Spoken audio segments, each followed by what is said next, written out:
again, we'll be sending this out after, so if anyone needs it, refer back to it, it'll be there. But as I said, my name is Susanna Shigo. I'm a regional director here at AIFS Study Abroad.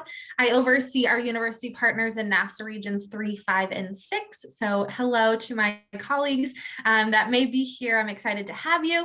And I do have some other guests joining me today, so I'll give them a chance to introduce themselves. So Corin, if you wanted to take a moment. I will. Hello everybody, my name is Corin Cohen. I work for AIFS in our London office, so good evening from London, tonight as it were.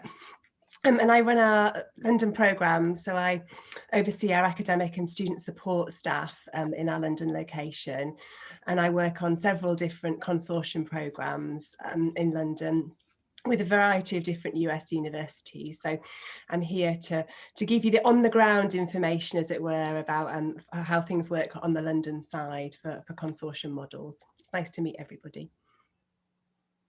I'll pass you over to Paula. Do you want to say hello, Paula? Yes, quickly. Hi, everyone. I'm Paula Messina. I am University Relations for Customized Faculty-Led Programs based in Los Angeles. I'm running tech, so I won't be doing much of the speaking tonight. I'll be shouting out the questions or comments that you have in the chat box. And then we'll pass it quickly over to Shelley. Great, thanks. I'm Shelley Jewell. I'm the Director of Education Abroad at the University of Wyoming, and we have been a long-time partner and consortium member for this London program. So I'm excited to provide the university perspective, and thanks everyone for joining us today. Perfect. Where is my little clicker? Things disappear at different times in Zoom. I feel like I'm still getting used to it, even though it's been quite a while, but anywho. So just to start us off with the benefits of customized faculty-led programs in general. So with customized faculty-led programs, they are developed and led by the faculty at your home university, and they teach their courses abroad. This is a great option because your university maintains the tuition and also control over the academics. So it's all your program. I always tell university partners, your program, we just put the pieces together like the puzzle. We do have a model, which is one that we're going to be highlighting now, and that's our consortia programs. And these are collaborative customized faculty-led programs with different universities within the US. So you will collaborate on one program together, which allows access for more students, but also some awesome professional development opportunities for faculty as well. And these program models can vary dependent on the university partner. Some of the benefits, as we've mentioned, it gives more options for students, courses, destination program links. When you bring a couple of universities together on one program, it can really help to increase that enrollment number. If you're not sure about meeting those targets, this can help because you're pulling from different student pools. It's a really big shared learning experience, not only for the students, but for the faculty and the university partners. Oftentimes the program fees tend to be a little bit lower. Consistent international programming for faculty, and also increased faculty interest and engagement, networking opportunities, professional development. So it's a really big benefit to the faculty as well. So with this program, I'm going to is this Corin, is this you? It's yes. me, yeah, it is. Hello again, everybody. I do apologise, I've got a bit of a cold, so my voice is a bit off, and every now and again I cough, and I've realised that during the times that we're in at the moment, having a cough is no fun. You walk down the street and everybody turns and looks at you. I should just have a big sign on my head saying I haven't got COVID, but anyway, there we go. Not a problem when I'm presenting virtually, hopefully, so fingers crossed my voice will stay for the duration. But today, we're going to talk about the AIFS London Consortium as an example of the consortium model. We have several different consortiums that we work with, obviously across all the AIFS locations, but particularly in London. But I think this is one of our best examples of how different schools collaborate with one another to make study abroad happen for their students. And we're very conscious that it's going to be a slow return to study abroad for most of us. Over the coming year, we're hoping that everything is going to get back up and running again. But we realise that there's probably going to be additional challenges to both students and faculty and the administration in just getting study abroad off the ground, and that sometimes it's nice to have some additional options for you all to be able to explore in terms of helping getting students abroad and doing that as part of a larger group rather than doing it single-handedly. So the AIFS London Consortium is a group of universities who come to London every spring semester. It's a 13-week long programme starting at the end of January and going through to mid-April. This particular programme has been in existence for a long time. It's been around for about 40 years. And it's had different members throughout those years. The mainstays have been the University of Wyoming, of whom Shelley is from, and the University of Wisconsin-Milwaukee as well too. We've also got Mercer University who joined us recently, and then over the years we've had other schools. We've had Temple University, we've had Western Illinois University, and others move in and out of the consortium. Some of them have then gone on and had their own programme, and some of them have moved to different locations as well too. The really nice thing about this consortium, I think, is it's a very friendly, relaxed consortium. It's everybody is welcome. We appreciate that it might be that schools aren't able to commit to sending students to London every single year. So we've had members who send students every other year, do it on a biannual basis, and that's absolutely fine. You know, particularly if you're starting up for the first time and you're not quite sure how many students you're going to get, or how you're going to be able to support those students. So we're very happy for students to be sent to us on not on an annual basis as well. Typically, we have between about 20 to 30 students coming to London on this programme, plus of course faculty as well too, which are sent by the institutions. Can you move me along, Susanna? Yes. Thank you. Perfect. So we do have some trivia questions, which is an exciting way for everyone to get to learn a little bit more. So we have these here. Feel free to type your answer in the chat and then we'll give you the correct answer. But for our first trivia question, London is one of the most ethnically diverse cities in the world. A 2000 survey of school children reported over blank languages are spoken in London households. So feel free to type your answer in the chat. We'll give you a few minutes to do so. And then we'll share the right answer. I can't see the chat because too many screens at once. No problem. I'll let you know. So we have one vote for 225, a second vote for 225.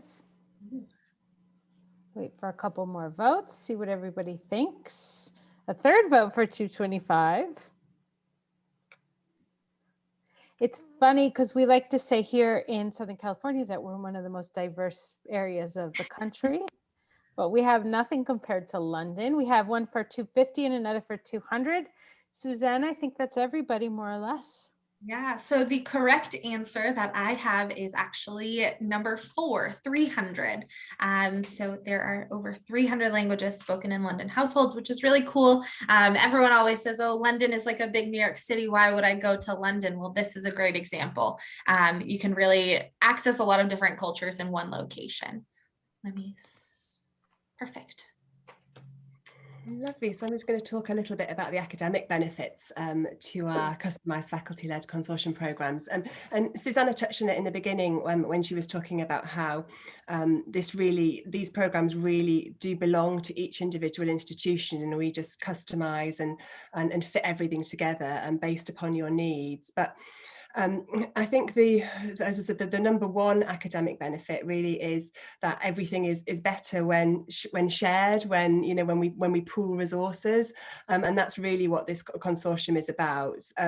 Each member of the consortium, each sending school, retains full academic control of the programme, of their part of the programme, of their students and policies and admission procedures, and the financial side as well.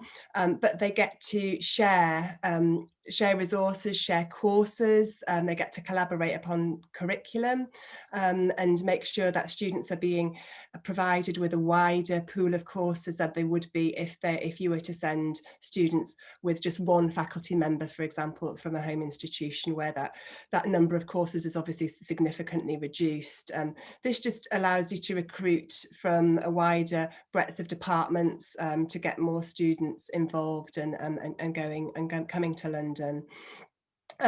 Each course that's offered on the programme remains a course that is designated by the home university. So say, for example, if the University of Wyoming offers a course to the University of Wisconsin Milwaukee students, students will still get credit from the University of Milwaukee, UWM, sorry, for that course. So the accreditation, as it were, stays with that home institution. There isn't any complications of students having to get multiple transcripts from different schools, and that means that curriculum can be shared, and course equivalencies can be found amongst the different members. And I know Shelley's going to talk a little bit later about how they do that at Wyoming, because each school handles that slightly differently.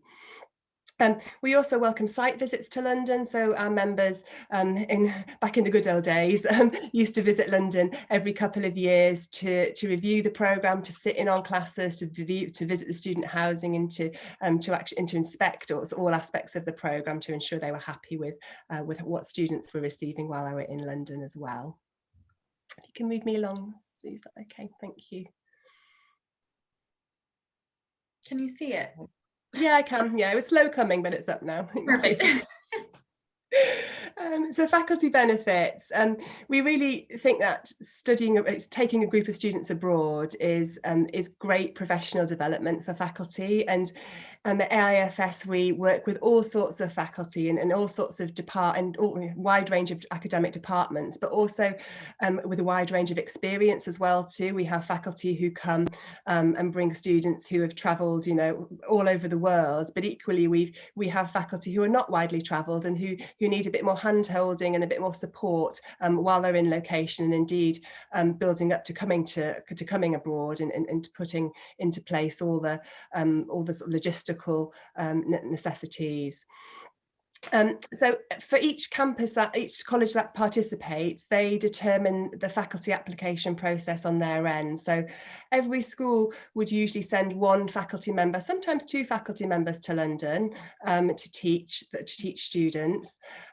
Every now and again, that school isn't able to send a home faculty to London, and so usually what would happen in that instance is the home school will pay for an adjunct taught course to be delivered in London. So there's still some sort of provision, as it were, but just being delivered by a local adjunct. Those faculty usually participate on a full salary or according to the home school policy. And what we normally do with all the schools that we work with is build some kind of faculty stipend into the student fees that are paid, which cover housing and travel stipends as well too. If not the full amount, then certainly a contribution to, and in recognition of the fact that faculties are in a lot of cases sort of maintaining two homes during that semester. We have adjunct instructors, which I'll come on to later on. They teach additional courses, which AIFS manages the process of. We hire those instructors and pay them as well too. And I also just wanted to make the point that most academic areas can be tailored to London as an academic resource. Over the years, we've had faculty in the sorts of areas that you might imagine sort of lending themselves well to London, for example, like art history, English, theatre. We've had courses in stage design and travel narratives. But we've also had courses which are a little bit more outside the box, as it were. A couple of years ago, we had a sports psychology course. We had an air traffic management quality course as well too. So it can be quite surprising just how much London has got to offer, not just in the areas that you might think of academically. It really can take on any course and really enrich that course for students, I think, as well. So faculty will develop their courses to be taught in London. Quite often it's a course that they might be really familiar with teaching back on campus, but that course can then be tweaked to really utilise London as an academic resource as well, to get students out of the classroom, to really take advantage of experiential learning as well too. Or it might be that they're teaching a brand new course, and we're AIFS are here to support faculty to be able to help deliver that and to take advantage of those resources as well. You can move me along, thank you. Perfect. And so this will have us jump into trivia question number 2. So again, feel free to write your guess or your answer in our chat box and we'll go through those. But this question is, who wrote the famous saying, "No, sir, when a man is tired of London, he is tired of life. For there is in London all that life can afford"? Was it Oscar Wilde, Samuel Johnson, Winston Churchill, or Mick Jagger? Feel free to take a guess. What are we seeing, Paula? I can't open it, otherwise I would. Sorry, I was muted. We have 2 votes for Samuel Johnson. We have some London files here, right? Some real experts in London. And you are right, it was Samuel Johnson. I'm going to give it away. Sharon Olsen knows her London, that's for sure. Oh, she does. She I think does. she's almost spent more time here than me, to be honest. Hi, Sharon. For Nice to see you. So I'm going to talk a little bit about the financial benefits to our consortium programs and just a bit more about how they work. So I mentioned before about the courses and how they're designated, and the tuition for courses is paid to the home institution only. So students coming to London will only pay tuition to the home institution. So you get to retain control of that financial side of things. AIFS will charges a fee to each student for the programme in its entirety, besides the tuition, of course. And that fee is approximately $9,000 for students who are staying in a homestay. So students will pay AIFS for that. We can work to charge students in a couple of different ways. We can charge students directly for that, or we can charge the college, the individual college or university, who then collect those fees from all the students and send them to AIFS. So we can work with whichever model suits each individual institution. Students can use financial aid, scholarships and loans, and we promote those to students, and I know there are a lot of resources in those areas at most of the institutions that we work with as well too, and we accept financial aid. We will work with students on that. And students will pay a fee to AIFS, but everything on the tuition side is paid to the home institution.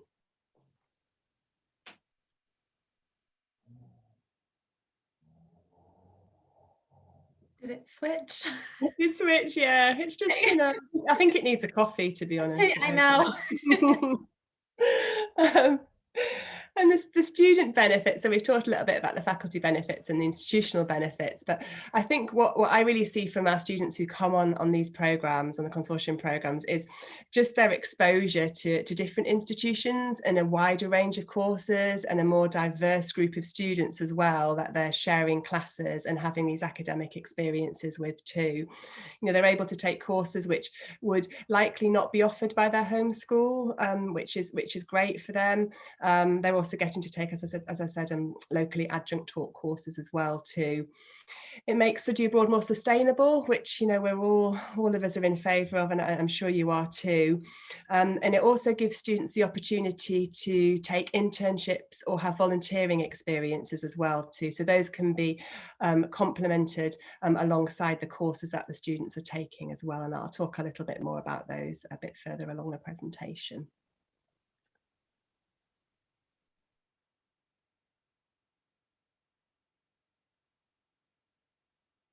Here it comes. It's like there's a build up to it. So I just wanted to talk a little bit about the programme features that we have on our consortium model, about what AIFS can offer to students and faculty, additionally to what we've talked about. So we have an AIFS study centre which houses classrooms, it houses student services office, it houses our academic services office. It's called Taylor House. It's located in the Royal Borough of Kensington and Chelsea, and it was renovated about 18 months ago. It's very lovely. I think it's very lovely. I haven't been there for quite a long time, obviously, because we've all been working remotely for so long. But it's a great location of London for students to live in. It's very well connected. It's a very safe neighbourhood. We've got lots on our doorstep: the Victoria and Albert Museum, Natural History Museum, Science Museum, and then Hyde Park and Harrods down the road as well too, for all those shoppers out there. We give all of our students Imperial College Union membership. Imperial College is one of the largest London universities, and by giving students that membership, we really want to try and encourage them to integrate themselves into London life further, to be able to meet students, international students, local students.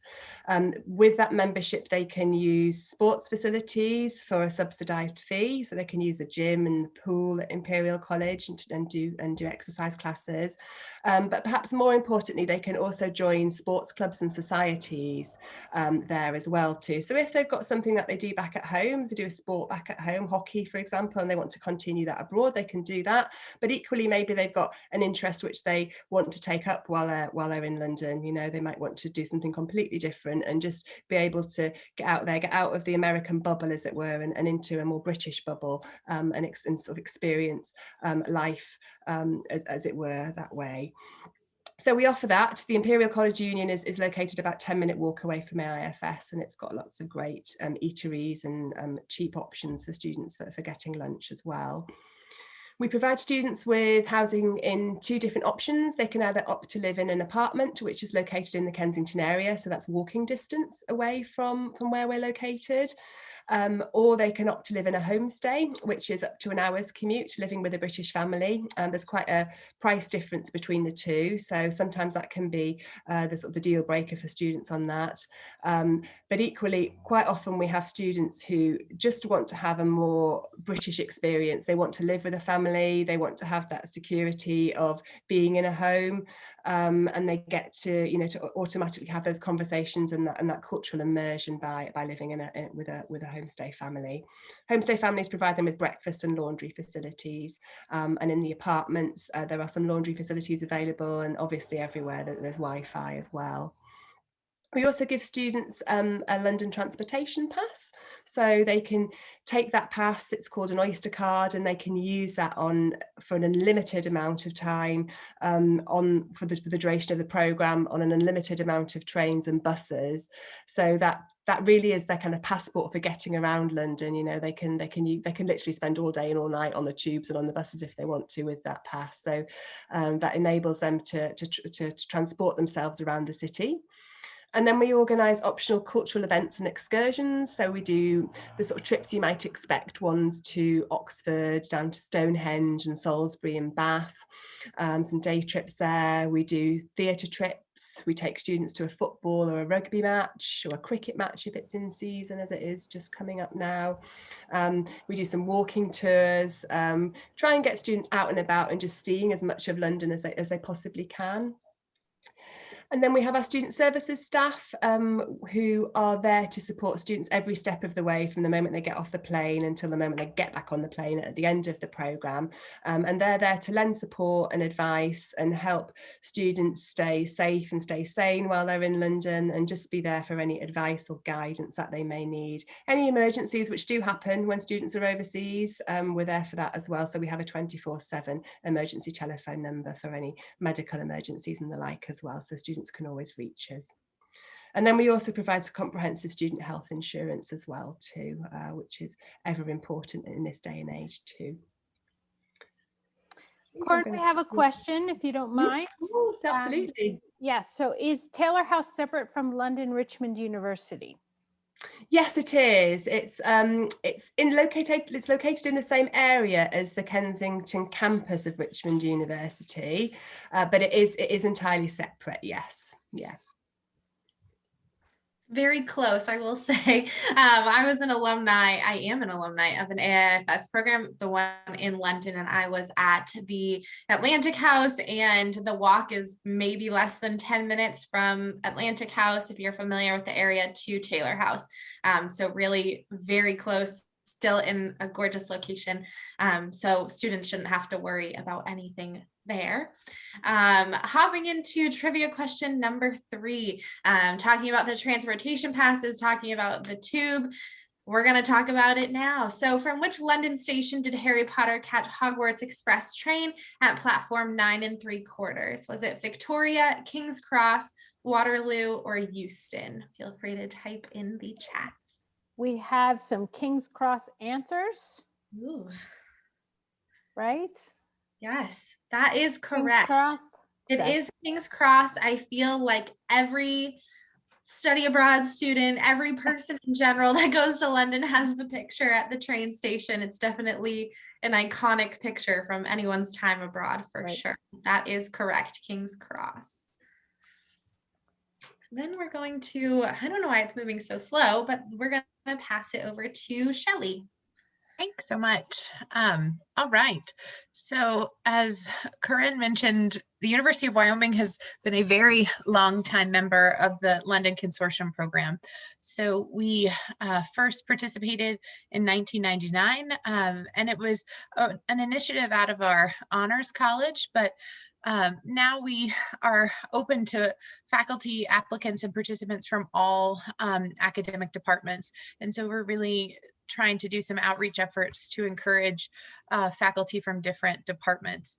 This particular semester, we had 5 different applications and selected one from our College of Education. So we're really excited to have her as our faculty this year, and she's going to be teaching some coursework on, she also runs our Center for Social Justice, so she'll be teaching courses with a social justice lens.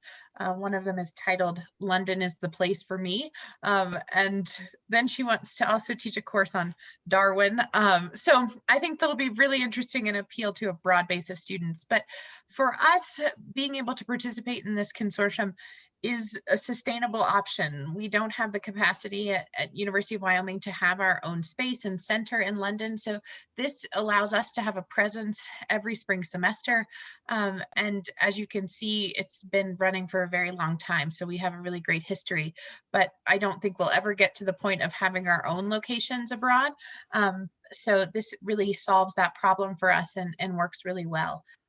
We typically send anywhere from 10 to 15 students with one faculty.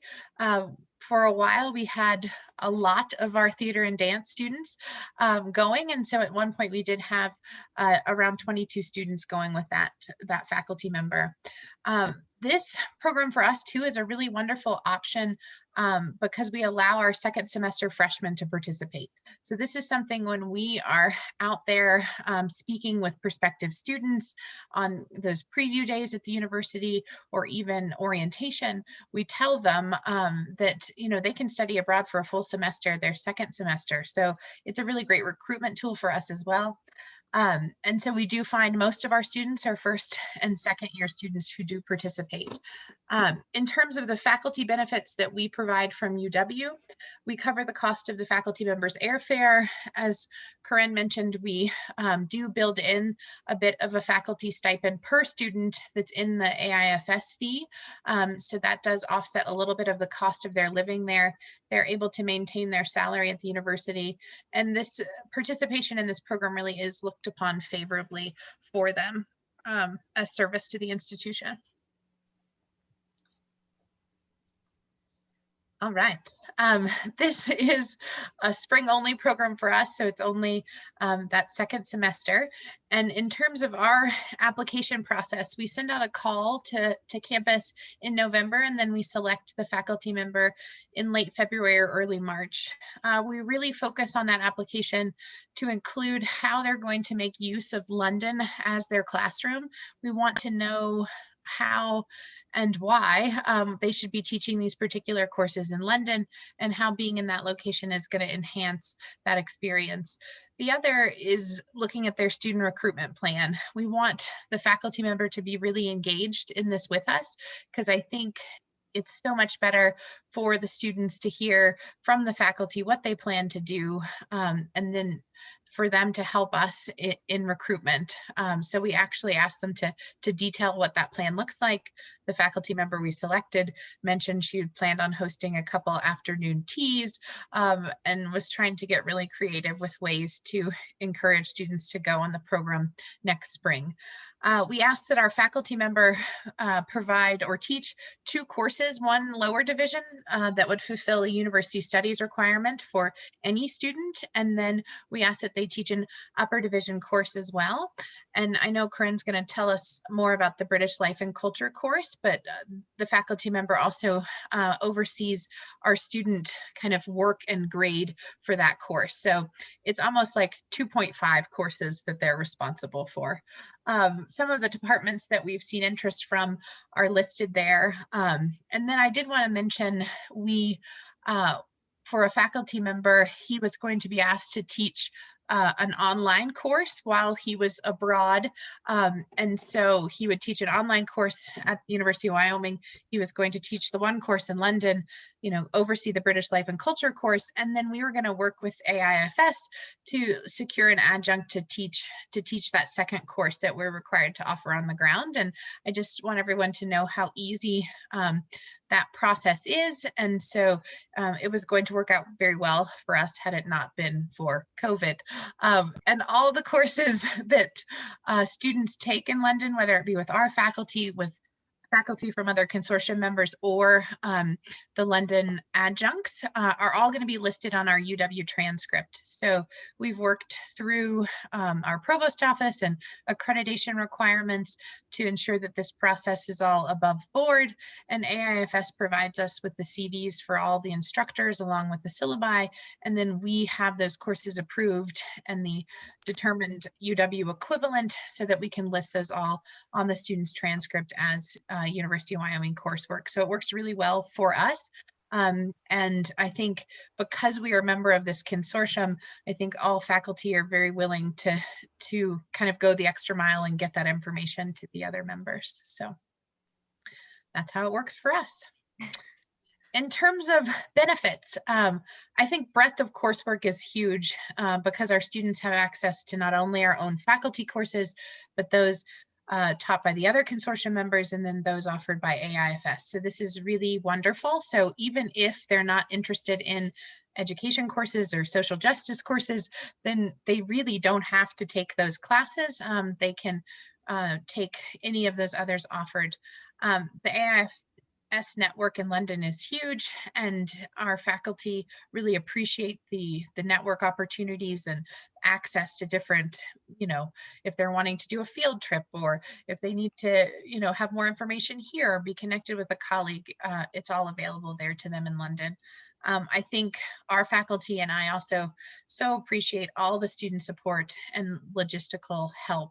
I mean, it really is almost, I think I said this to Paula on a call this last week, that it's almost too easy to do this program from our perspective. The ability to have a homestay and the lower cost of the homestay versus an apartment is really a benefit to our students.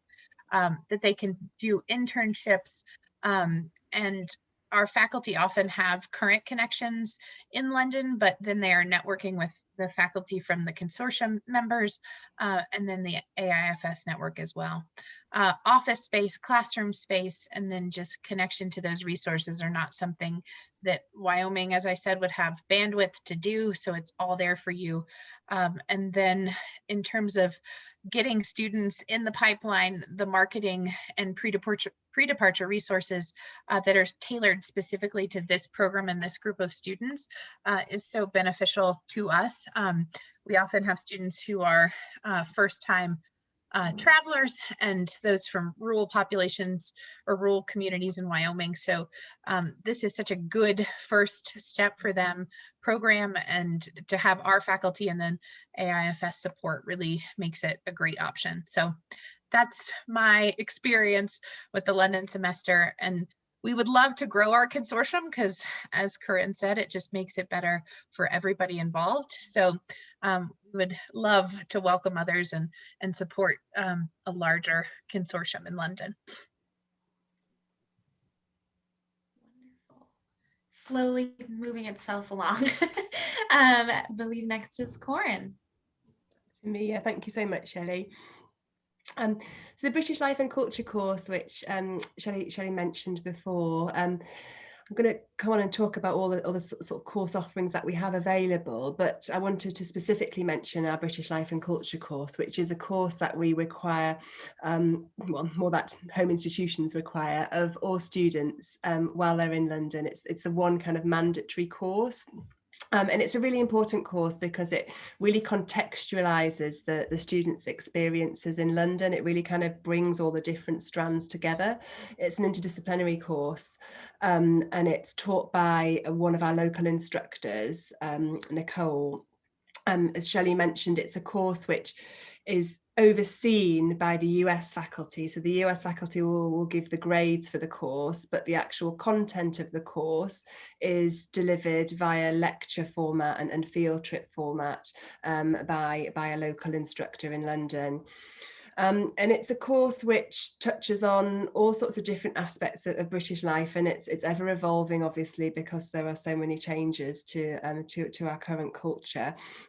But the lectures will cover subjects such as, the British monarchy, London's history, diversity in London, and the education system in the UK, which is very different from the US, the health service in the UK, which again is very different from the US. So it's really encouraging students to compare the US and the UK and their experiences in both of those countries, and really learn more about the country in which they're living in for those 3 and a bit months.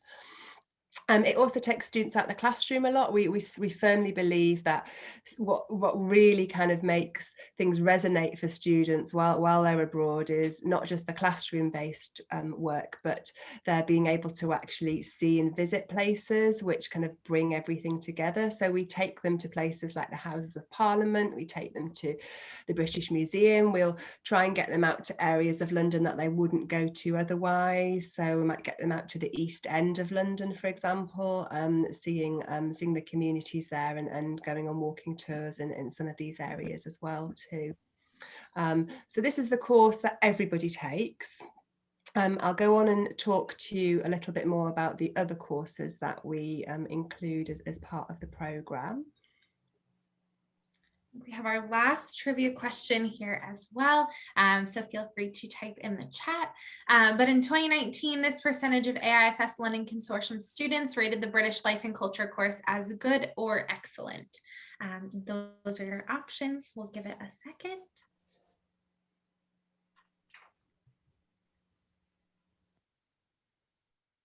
Paula, what's the feel? Everybody feels that they rated it at 100%. And you are correct. They did. I will say the British Life and Culture course seems very similar. I took, when I was a student with AIFS, a History of London course. And one day we were in a classroom, but the next day we were out somewhere in London seeing something. And that was my favorite course, just because it really did get me out and seeing things that I wouldn't necessarily see and really putting my experience into perspective. So if it's anything like that, it's going to be wonderful, and all of your students will love it for sure. Thank you.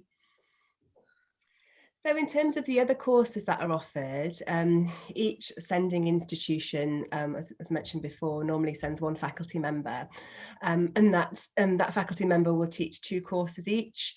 They are a mixture of lower and upper division. Usually, like Wyoming, they have one of each, one lower division and one upper division course from each faculty member. And again, as Shelley said, the vita of those faculty are shared between institutions so that they can be ratified by each institution, and those syllabi for courses are shared well in advance as well too, so that equivalency courses can be found.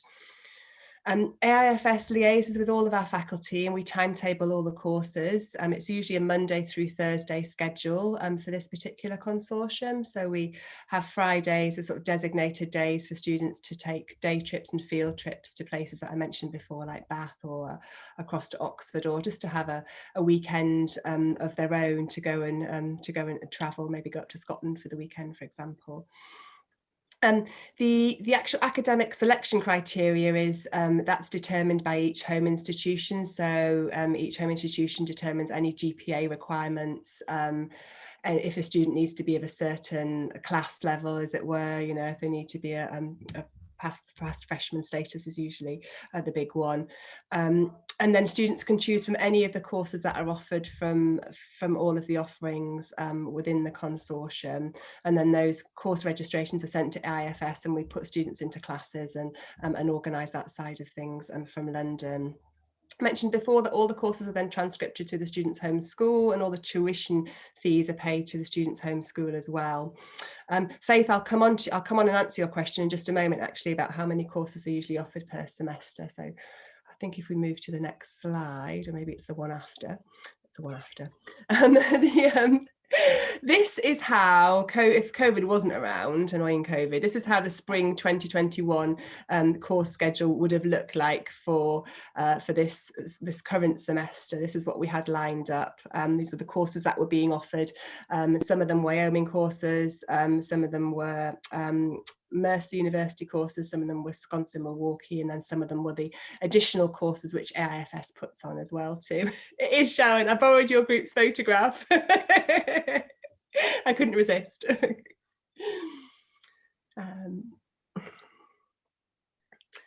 And then adjunct taught courses. So we, in addition to the courses that are taught by the US professors accompanying the students and the British Life and Culture course, we offer students additional courses, adjunct locally taught courses as well too. We're doing things a bit different in 2022. Prior to this year, what we did is the members sort of selected 3 different adjunct courses. They chose between themselves as to which courses they thought would best suit their students and which would give the widest breadth of disciplines available to the students as well too.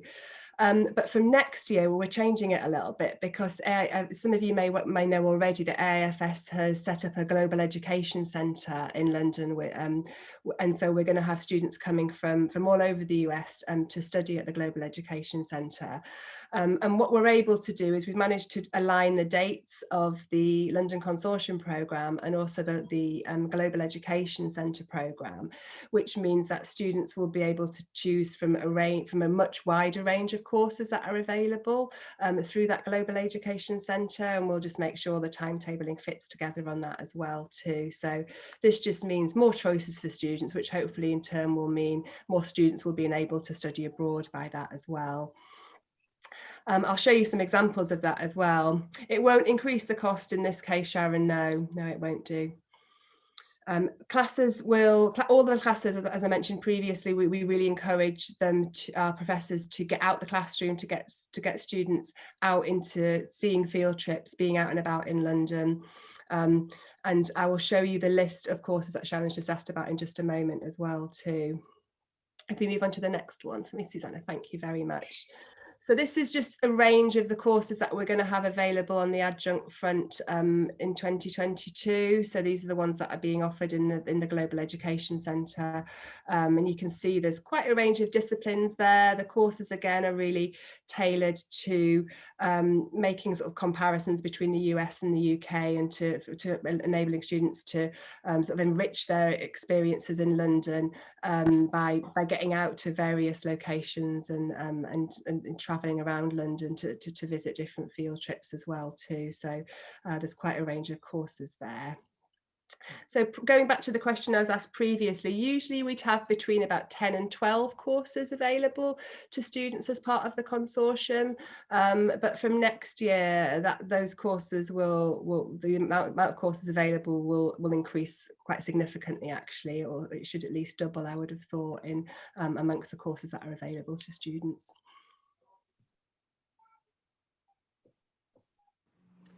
Right, Corinne, sorry, I'm not sure if you saw this last question. Should we start advertising these on our website? For the London Consortium, or for? That was from Yes, Sharon. that was from Sharon. Yeah, absolutely. Yeah. We can put those up there, definitely. Yeah. Yes is the answer to that, Paula. Internships and volunteering. I just wanted to talk a little bit about that as well too, because we have a lot of students who opt to take an internship while they're in London, and we have an internship coordinator who fits around the students' schedules to make those internships possible for students. And students can choose from a wide range of different fields. We have a lot of students who take internships in business fields, in politics as well too. We've got quite a lot of students who've worked in marketing and the communication agencies too. We've had students intern at the Houses of Parliament. We've had students intern with local charities as well too. Usually the internship will be a 3-credit internship, and again the credit for that will come from the home institution, but AIFS will put into place all the on-the-ground logistical arrangements for that. We'll work with a student to find a placement which suits their major, which they're getting out of it what they need to get out of to get the credit for that internship. And then we also have volunteering experiences available as well too.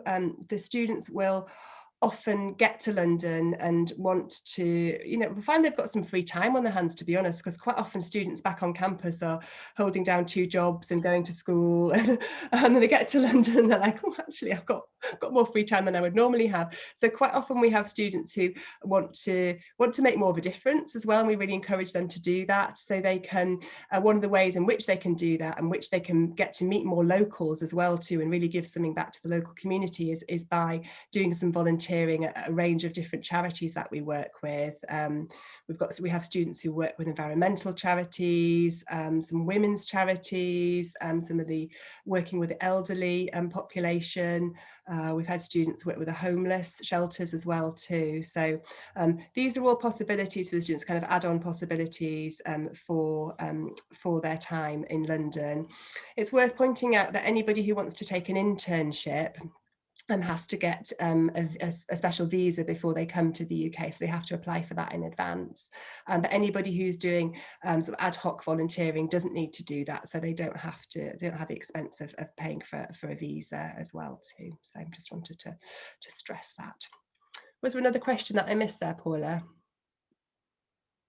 Sorry, I was muted. Yes, they'd like a copy of the courses with course descriptions.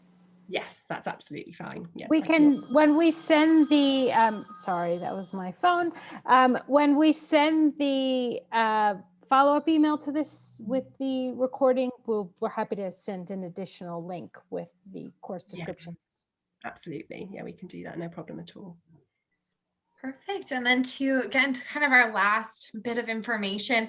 So the London Consortium has been along for years and years and years, but we would love to see the same model replicated in other cities.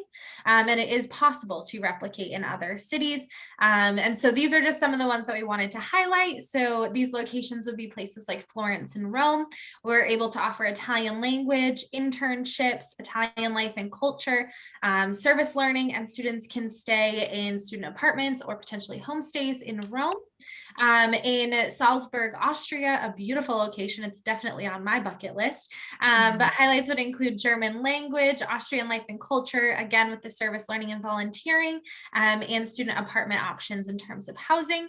And then Barcelona, again, we have the Spanish life and culture. Spanish language can be an option, internships, service learning, and students have the opportunity for homestays or apartments. So again, really awesome locations, and we would love to see them utilized in the consortium consortium model. So if you are interested in one of these, please feel free to let us know, and we can hopefully start to put something together for you.